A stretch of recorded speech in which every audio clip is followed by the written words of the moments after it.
ఎంత డబ్బులు ఖర్చు పెట్టారో మీరు శ్వేతపత్రం ఇవ్వండి, నేను ఒప్పుకుంటాను. సమ్మక్క సారలమ్మ దగ్గర మీరు శాశ్వతంగా గద్దెలు కడుతున్నారు, మంచిదే. కానీ గద్దెలు కట్టడంతోనే రేపు పొద్దున కల్లా ఇండ్లలో మార్పు రాదు కదా. ఆ అమ్మవారి దైవాలు అందరం బాగుండాలని కోరుకోవాల్సిందే. కానీ శ్వేతపత్రం ఖచ్చితంగా ఇవ్వండి. ఎడ్యుకేషన్కి ఏం చేశారు మీరు గిరిజనులకి, ఎంప్లాయ్మెంట్కి ఏం చేశారు మీరు, ఎంపవర్మెంట్కి ఏం చేశారు? ఒక్కటంటే ఒక్క గిరిజన ఆదివాసీ బిడ్డను మీరు బిజినెస్ మెన్ని చేయగలిగినారా, నిలబెట్టగలిగినారా, ఒక్క పథకం తీసుకురాగలిగినారా?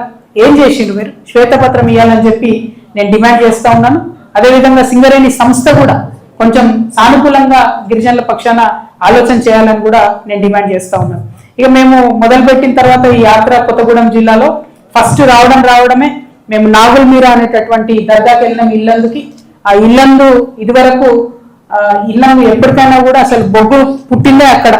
బ్రిటిష్ వాళ్ళు పోత బొగ్గు చూసిందే ఇల్లందులో. అంటే సింగరేణి మొత్తానికి పుట్టినిల్లుగా ఇల్లందులు మేము భావిస్తాం.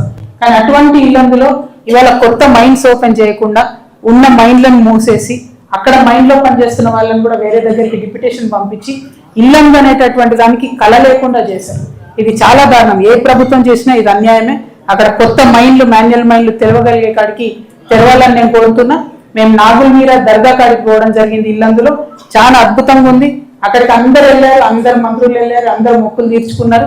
కానీ ఎవ్వరు కూడా అక్కడికి ఒక చిన్న వాటర్ ట్యాప్ కనెక్షన్ కూడా పెట్టించలేదు. సో నాగుల్ మీరా దర్గా దగ్గర బేసిక్ అమ్యూనిటీస్, వాటర్ కావచ్చు, కరెంట్ కావచ్చు ప్రొవైడ్ చేయాలని నేను కోరుతా ఉన్నాను.